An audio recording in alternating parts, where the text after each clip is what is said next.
মহাবিশ্বের মহাবিশ্বয় আল কোরআন আল কারীম, এটা এমন একটা কিতাব, যার সম্পর্কে আল্লাহ পাক রব্বুল আলামিন কোরআনের শুরুতে চ্যালেঞ্জ করেছেন, যালিকাল কিতাবু লা রাইবা ফীহি হুদাল লিল মুত্তাকিন। This is the book, the authentic original book in the world, whereof there is no doubt in it, the guidebook and guidance for those who are muttaqun.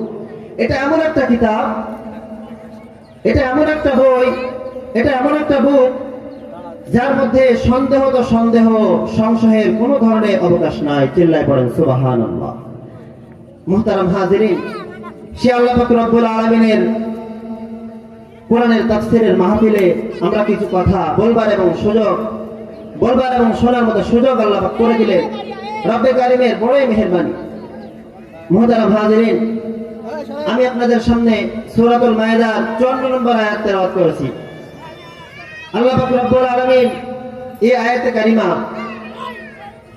এতটাই যুগ উপযোগী আমাদের জন্য মনে হচ্ছে যদি একটু আমরা ইতিহাসটা জেনে আসি। আল্লাহর কোরআনের প্রতিটা বাণী, আল্লাহর কোরআনের প্রতিটা কথা 1450 বছর পূর্বে আল্লাহ পাক নাযিল করতে পারেন, কিন্তু প্রত্যেকটা কথার মধ্যে নতুনত্ব এসেছে।